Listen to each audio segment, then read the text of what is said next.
Hello and welcome to the next lecture. In this lecture, we will talk about coding standards, which will make your life easy in the long run as a programmer or data scientist/analyst. Coding standards in R are really important because they help you make your code readable and allow you and other people to understand what's going on in your code. Now, of course, just like it is with any other style, whether it's your clothing or whatever it is, it's difficult to get everyone to agree on one set of ideas. But I think there are a couple of very basic kind of minimal standards that are important when you are coding in R. Alright, so I'm just going to talk a little bit about some of the coding standards that I think are important when you are writing R code. And I think these will help make your code more readable and more usable by others if that's what you are trying to achieve. So the first principle that I think is very important in pretty much any programming language, not just in R, is that you should always write your code using a text editor and save as a text file. Okay, so a text file is a kind of basic standard. It usually doesn't have any sort of formatting or any sort of special appearance. It's just text, right? And usually, typically, it's going to be ASCII text. But if you are in places outside the US or the UK using non-English languages, there may be other standard text formats. But the basic idea is that a text format can be read by pretty much any basic editing program. These days, when you are writing something, there's a lot of different tools that you can use to write. If you are writing a book or a web page or something like that, there's all kinds of different tools that you can use to write those things. But when you are writing code, you should always try to use a text editor because that's kind of the least common denominator. And it allows so that everyone will be able to assess your code and improve upon it. The second principle, which is very important for readability, is to indent your code. So indenting is something that's often hotly debated in lots of mailing lists and other types of discussion groups in terms of how much indenting is appropriate. Now I am not going to talk about that, although I do have some recommendations. But I think the most important thing is that you understand why indenting is important. So indenting is the idea that different blocks of code should be spaced over to the right a little bit more than the other blocks of code, so you can see kind of how the flow of the program goes based on the indenting alone. So coupled with indenting is the third principle, which I think is very simple, which is to limit the width of your code. So you have indenting, it's possible to kind of indent off to the right forever. So you need to limit on the right hand side how wide your code is going to be, and usually this is kind of determined by the number of columns of text. And so one possibility is you limit your text to about 80 columns of text, and so that the width of your code never exceeds that. So let's take a look at a quick example here. So you can see I've got RStudio open here with a simple code file with some R code in it. And first of all, let me just mention that the editor in RStudio is a text editor. So it will always save the R files that you write as text format files. So we have already got that kind of handled. But you can see the indenting scheme here is equal to one space. So every indent is one space. And you can see that all the code here is kind of mashed together on the left hand side. It's difficult to tell kind of where the if blocks are, where the else blocks are. Now this bit of code involves lots of nested if-else statements, and just by looking at it you can't figure that out, that it is one function with few nested if-else statements. So you can't figure out where does the function kind of end and begin. And so the indenting scheme in this case kind of makes a code not very readable. So we can change the indenting in RStudio. If we just go up and click on the tools in the top menu bar of RStudio and then select the global options from the drop down menu. Now in the options window that appears, click on the code tab on the left hand side. To adjust the indent size under the editing section, you will find the tab width option. You can change the value to the desired number of spaces. Let me just change it to the 4. Now to adjust the column margin, we go into the display section. Here you will find this margin column option, and you can change the value to the desired number of columns. Here it is set to the 80 characters, so it will show you the margin when you have reached 80 characters. Once you have made the changes, click on the apply button and then OK button to save the new settings. The indent size and column margin are now set to your preferred values in RStudio. And so I am going to select all here with Ctrl A and then Ctrl I to indent it. So now you can see that the indenting is a little bit nicer now. You can see kind of where the function begins and ends.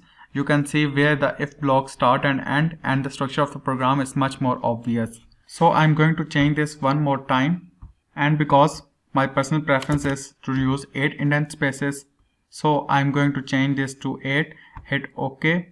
I prefer the 8 spaces just because it really makes the structure of the code very obvious, and the spacing is nice and clear, and it makes the code very readable in general.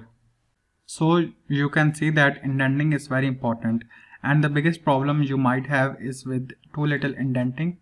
If you don't indent at all, or if you only use a very small amount, then the code becomes very mashed together.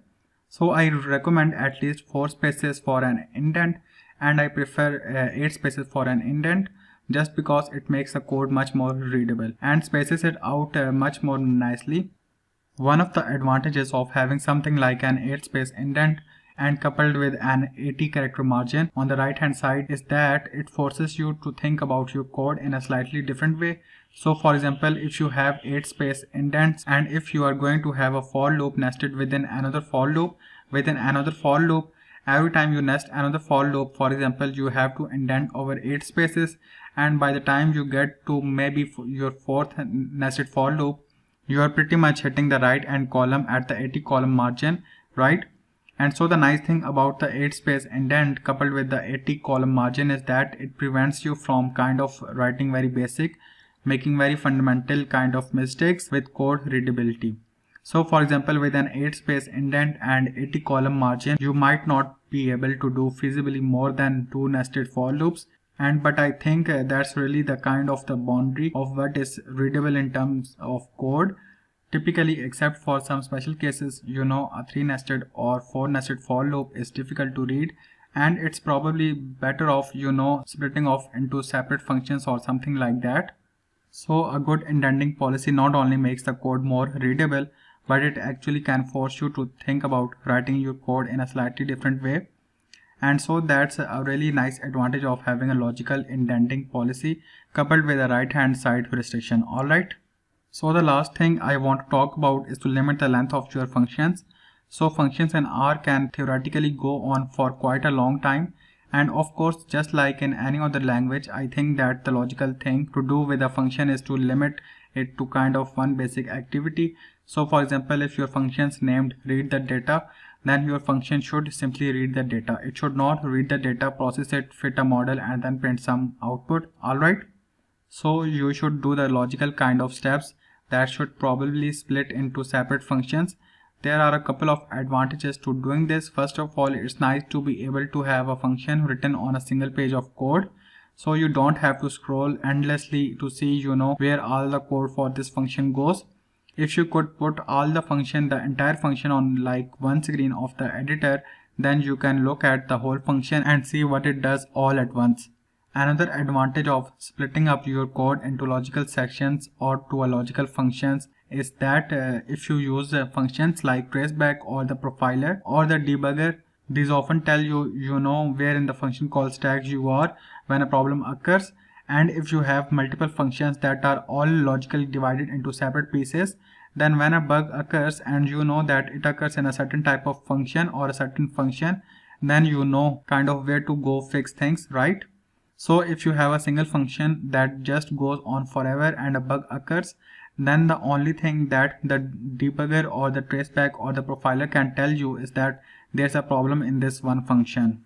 But it doesn't tell you where exactly the problem occurs. So splitting up your functions has a secondary benefit, which is that it can help you in debugging and profiling. So limiting the size of your functions is very useful for readability and for kind of debugging. Of course, it's easy to go overboard and having 100 different 3-line functions. So that's not really what you want to do. So you just want to write in a way so that the separation of different functions is logical and that each function kind of does one thing in particular. So these are my basic guidelines for writing code in R. There are of course many other things that you might be able to think about, but then we start bordering into areas that we might kind of disagree on. And so I'm not going to talk about too much more in terms of coding standards, but the basic ideas are always use a text editor, always indent your code. I'd say at least 4 spaces, then limit on the right hand side how wide your code can be, and always limit the size of your functions so that they are kind of grouped into logical pieces of your program. So with those 4 things, I think your code will be much more readable. It will be readable to you, it will be readable to others, and it will make kind of writing our code much more useful to everyone. So that's it. I hope that you'd find it useful, and if you did, then don't forget to hit like button and subscribe our channel. So see you all in the next lecture. Till then, ciao.